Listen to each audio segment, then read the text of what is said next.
A new Apple TV, mobile video for millennials from Verizon, and Rupert Murdoch buys a non-profit magazine.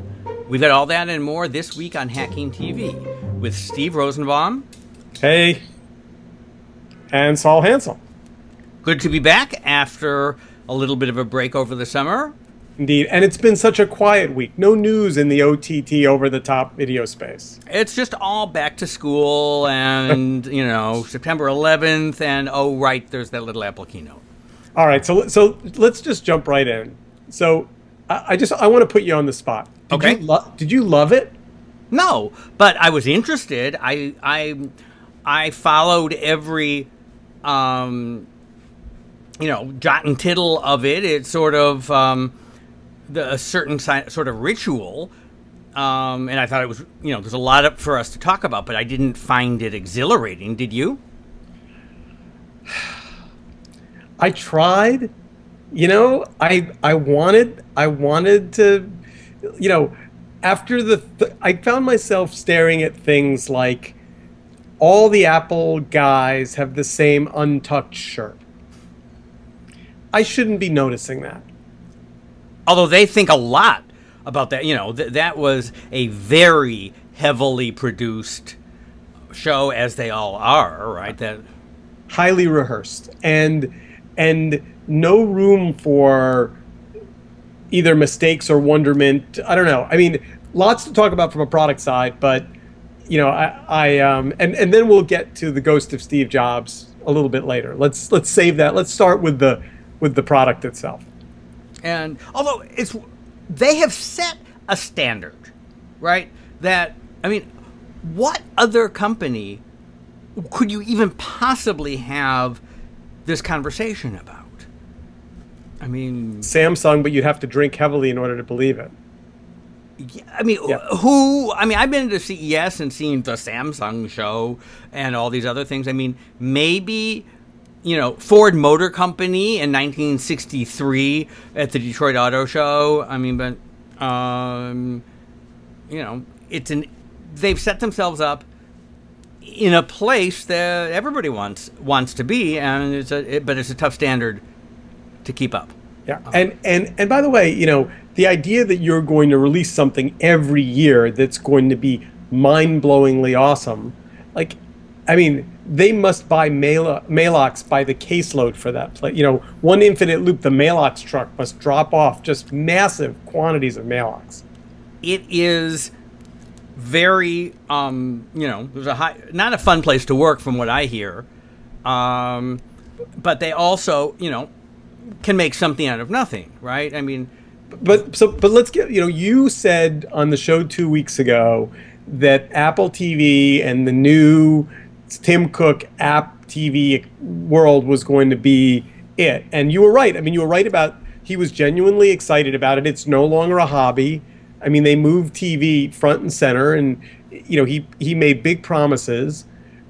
Did it deliver on the promise of app TV that you're hoping it was going to?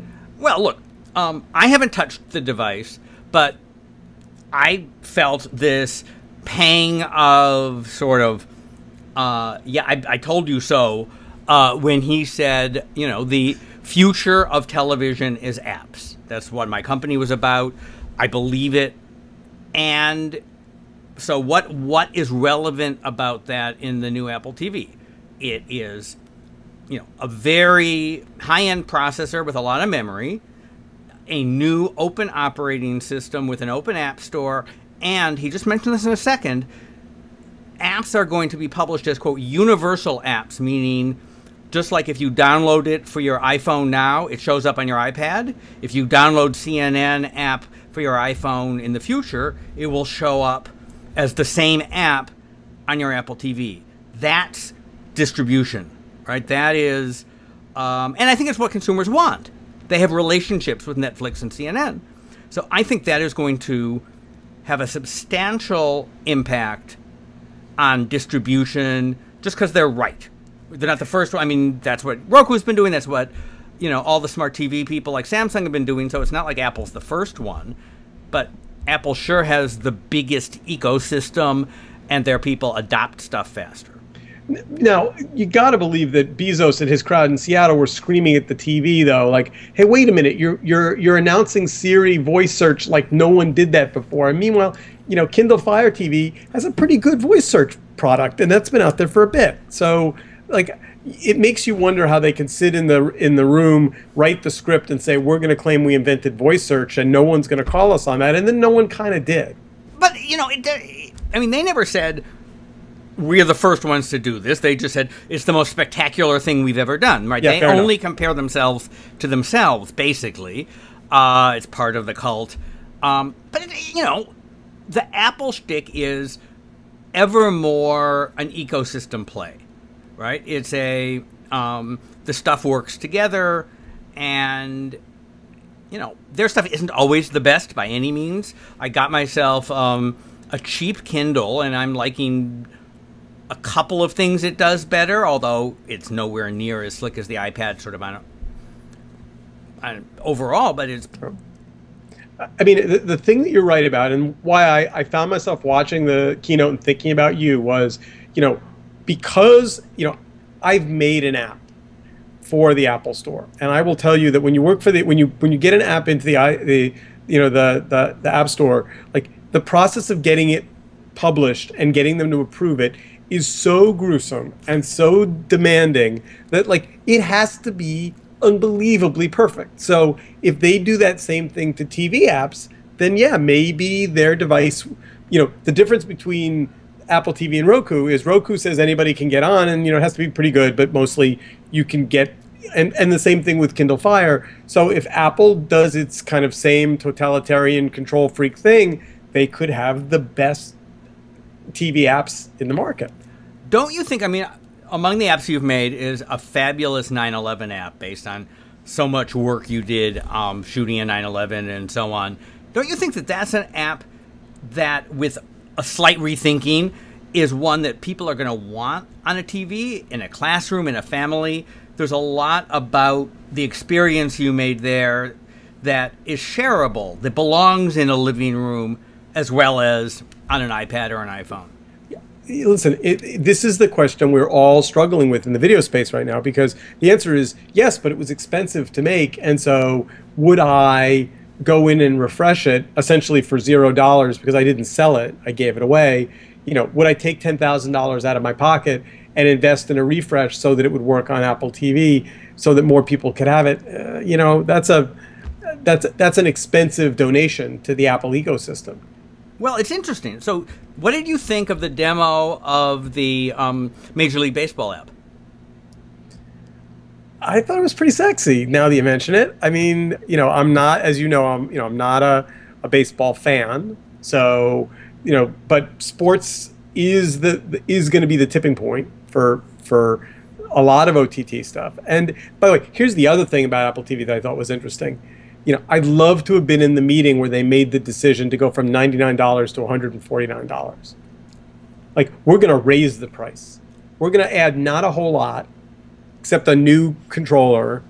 And we're not going to necessarily, as someone that owns the $99 box right now, you're going to ask me to take that $99 box, essentially throw it in the garbage because the resale on it's going to be negligible, and spend $150 to get what? Exactly is on the. Oh, I think so. Remember, this is an app device, so you buy memory capacity. Why do you buy, a phone of a various size? Because it holds more apps. And I haven't used the remote, but it's interesting, right? So they have picked every single kind of control except for buttons, right? Which is what everybody else has, right? So it's got a touchpad. You can wave it through the air like a Wii remote, and it's got Siri on it, right? So there's lots of ways to control the TV if somebody connects with any of them and says, oh, wow, this is a better way to find what I want and bring stuff up. That's going to be important.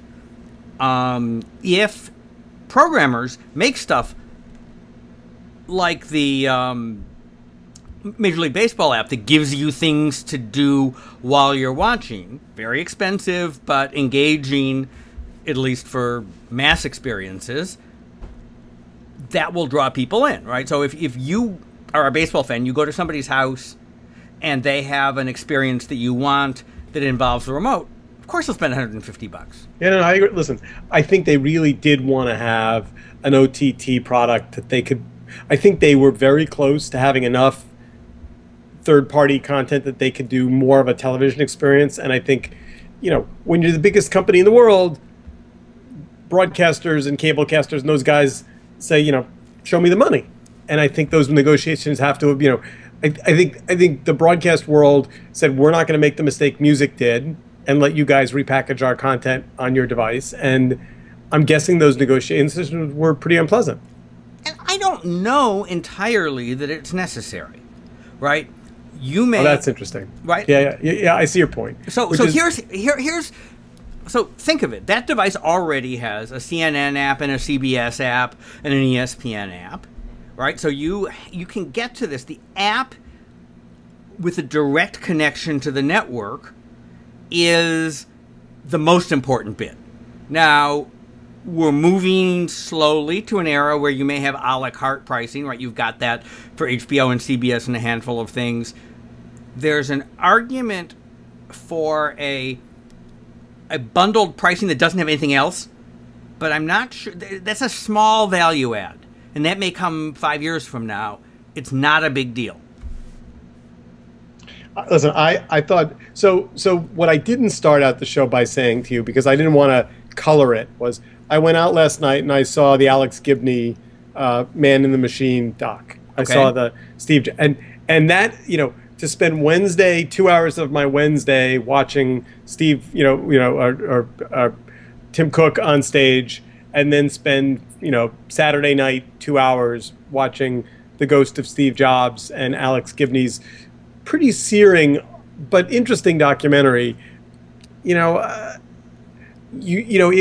turned out to be pretty interesting bookends. So what did you make of the documentary, and what did it make you think?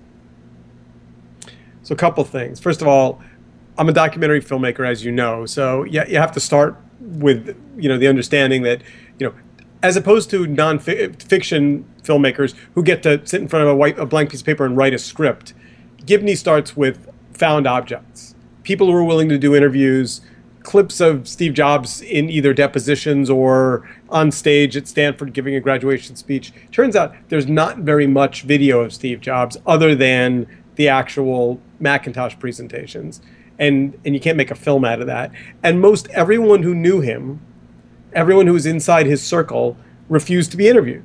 I mean, he got stiff-armed by Jobs' wife, by all of his close associates, by everybody who currently works at Apple. And interestingly enough, so he ended up with, my friend Regis McKenna, who's wonderful and did a wonderful interview for the film, and then a handful of kind of unhappy ex-Apple employees who, even still, though they were unhappy, were still respectful and wonderful.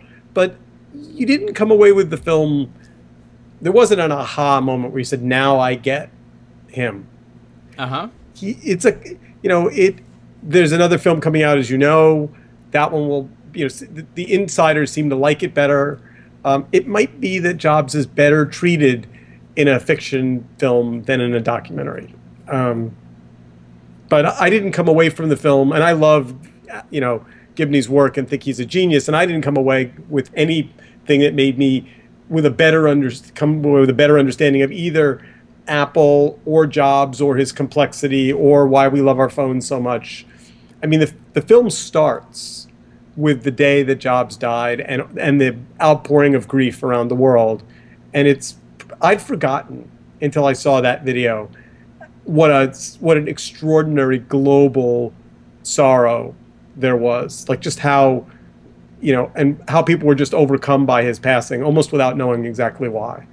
Well, there was a news item out. Some study said that we are now spending more time with our smartphones than we are with television. Right? I think I certainly am. So,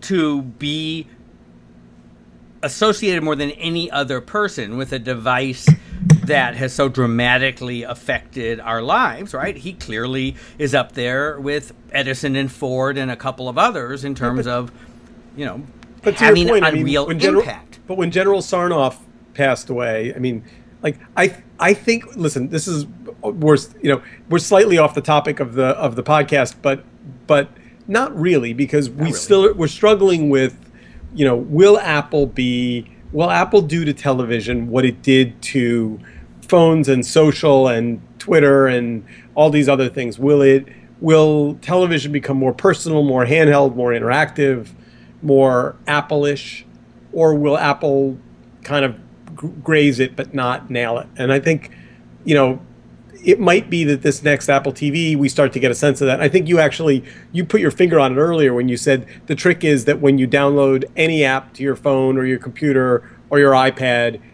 you get it on your TV. That might be the way TV starts to wake up from its slumber and become wonderful as a Well, device. also, look, Apple is a bunch of human beings, and no company, no matter how good they are, stays good forever. So let's just imagine, for example, that the Apple TV doesn't catch on with people. There's something about it that's not right. It just never has critical mass. I would still argue that the outlines of what the television business is are still app-based, are still multi-point to multi-point, are still, a lot of pro stuff, but a wider open competition, and then everybody's stuff mixed in. That distribution, the distribution monopolies go away. So all that stuff will happen, even if it's Samsung or Microsoft or Roku or somebody we haven't heard of. Apple's, got a good chance to be a major player. They never have 100% market share. And by the way, let's not forget that they just kind of throw in there, oh yeah, by the way, our phones, as of the 6S and the 6S Plus, now record 4K. Like, I'm not sure why they did that. I'm not sure what that does to storage or memory or streaming, but it's kind of extraordinary. I mean, 4K was, until about 12 seconds ago, the very high end of the broadcast business. And what do you think? As someone who makes films, does 4K do enough for you? Are you excited to have 4K in your pocket, or is it, too much and superfluous? I want it real bad. I mean, I haven't ordered one yet, but I was in so I'm an AT&T customer, and I went into the Verizon store to see if this was the moment that they would throw some wonderful package gift at me to get me to, I've been with AT&T for 7 years. The Verizon guys are like, yeah, they weren't prepared to be that competitive on price. And by the way, 4K is going to increase the amount of bandwidth you use, the amount of streaming, and all that stuff. So, I mean, we will talk about Verizon a little bit later in the show, though, because I do think that, well, I mean, we could jump into their Go90 thing so long as we're here. Yeah, well, no, I want to stay just for a second more on Apple, because we talk about the phone, right? The best iPhone ever, big surprise. But there were a couple of tricks in it. The one I'm interested in your take on is the live photo. The fact that a photograph now, when you snap it with the default settings, has 3 seconds of video shot before and after, the second and a half before and a second and a half after, to make a little bit of motion. That blurring of pictures and video, what do you make of that? I think it's going to look like a GIF animation. I think it's creative and smart. I think it's unclear whether or not, watching your loved one prepare to smile or kind of get ready is going to be a good thing or a bad thing. But, I mean, I thought it was smart and interesting. I assume they tested it and figured out that they were getting good results from it. I wonder how it will, I'm not sure what the use case is for it. I know.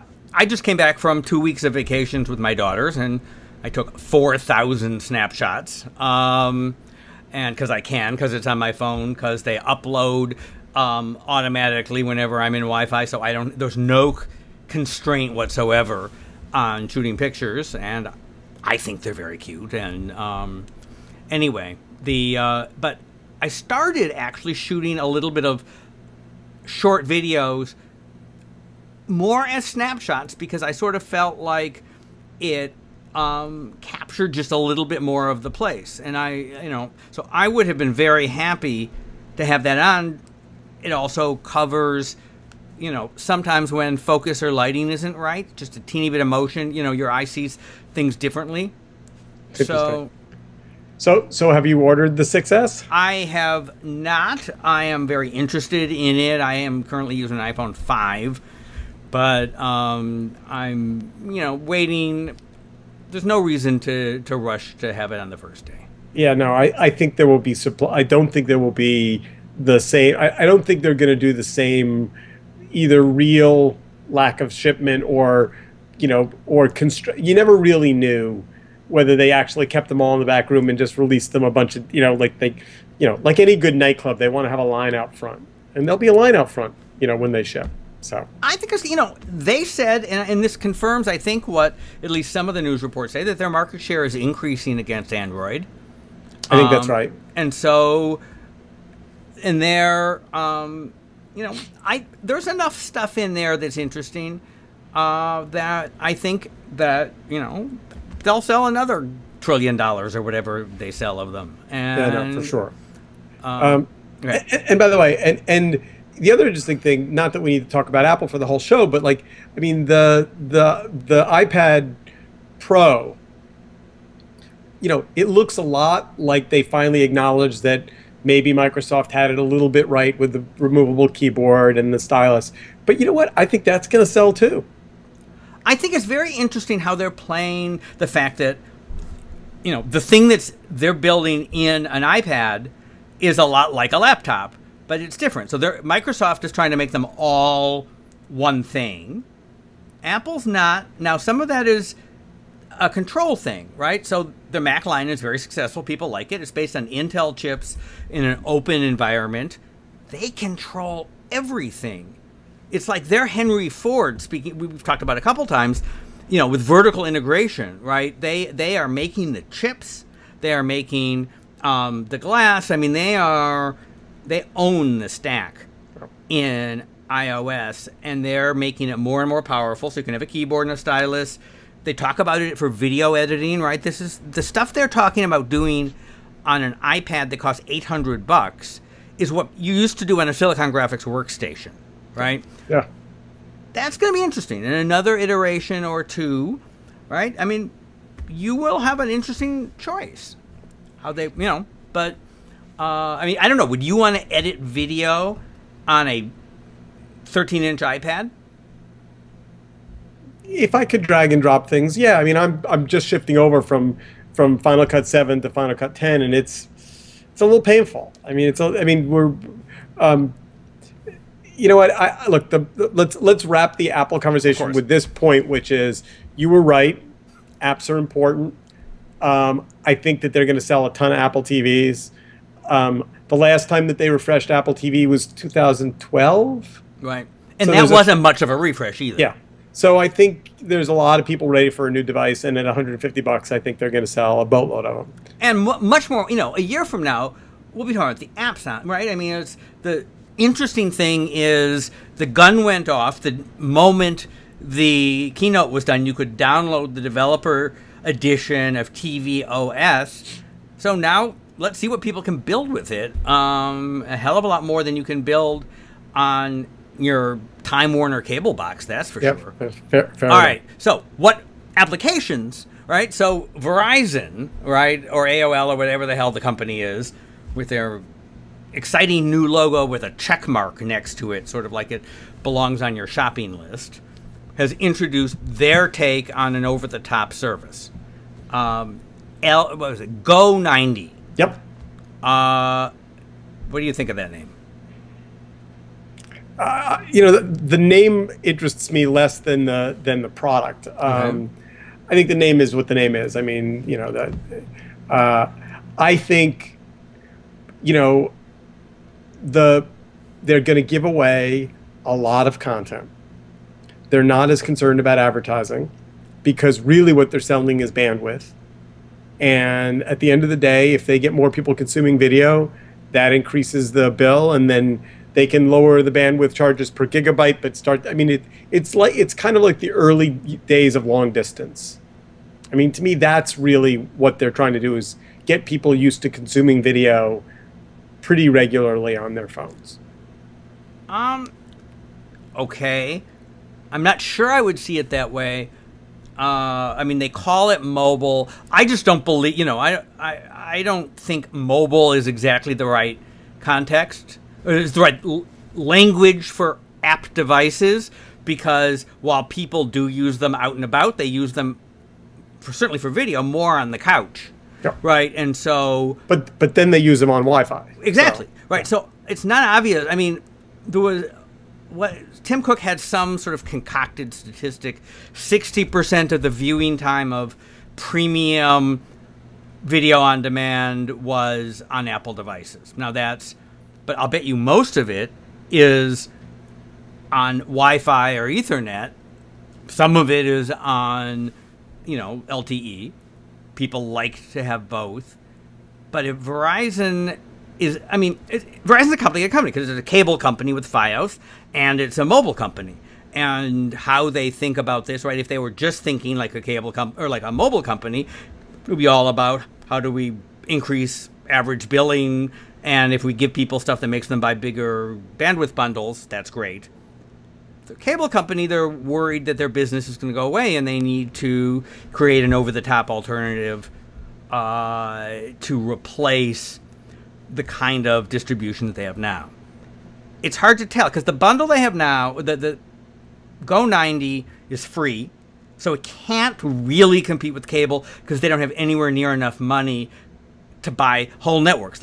They're picking shows from networks, but they're not giving you networks. So it's sort of a lame bundle. I'm not sure I saw anything in the press release. They haven't really launched the service that made me think, wow, there's a huge market need for a random collection of free stuff. Yahoo has gotten the world to ignore Yahoo Screen, and AOL has gotten people to ignore AOL, whatever the hell they call it, with a random collection of stuff. And Comcast has what now I think they finally acknowledge is probably called Watchable. Is that free or is that free? Oh, free. Free if you don't subscribe to Comcast. Yep, free.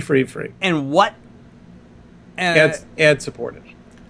Okay, I mean, look, I'm a big believer that you launch something with ad supported, then you add a premium tier, rather than adding a premium tier. So that makes sense. But we also know that people will pay for television. So yeah, I mean, what's interesting is if you look at the Go90 offering and you look at the rumors around the Watchable Comcast offering, it sounds like they're all kind of fighting over the same second run MCN stuff after it comes off YouTube. I mean, right. I mean, I'd much rather be Reed Hastings and like spend some real money and make some shows that people want to see, because again, you can get Vice directly, you can get it as part of a bundle, but if it's free direct, what's the bundle doing for you? I mean, I just don't think that portal strategy has ever worked for anybody. Yeah, no, it doesn't. I mean, wait. But the other big news that got thrown in here, and we didn't even talk about it before the show, is Amazon comes out and says, oh yeah, by the way, Amazon, if you're a Prime member, now you can download videos. Okay. Huge. You can now you now can download from Amazon videos onto your iPad, onto your phone, watch them on the subway, watch them on an airplane. And Netflix came out and said, we're not going to compete with that. We can't do that. And that got buried in the news cycle of the week. But like, I'm a user of Netflix, I'm a user of Amazon, but I'm on a lot of devices where I don't have Wi-Fi and I don't want to pay, streaming bandwidth like airplanes and trains and automobiles. I love that Amazon did that. I think that's great. It's clearly what people want. Amazon had a version of that download to your PC like 5 or 10 years ago, whenever they first launched their digital video service, maybe because streaming wasn't even that good at that point. And because of that, I'm making this up, they may well have in their rights the legal right to do that, and Netflix didn't buy that, so they don't have that right. I mean, there's a lot. That's the way the video business works. But People want it all. I want it live. I want it streamed. I want it downloaded. I don't want to have to think about it. But, you know, that's the world we're in. And so whoever can give people it all, I mean, that may, you know, for a segment of people, that's going to make you rethink Amazon. Well, you know, we have just blown through our half-hour allotment of Saul and Steve time, and I think that I'll race you to see who gets the Apple TV box first and gets it plugged in.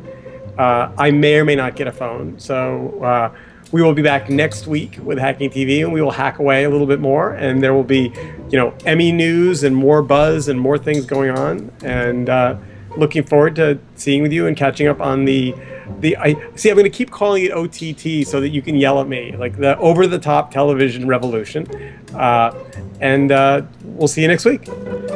And we'll see you next week again. Tell your friends. We're on iTunes. We are on what else are we on? We're on SoundCloud. We're on Waywire, and you can reach us by hashtag Hacking TV on Twitter. Looking forward to hearing from you and doing this again next week. See you next week.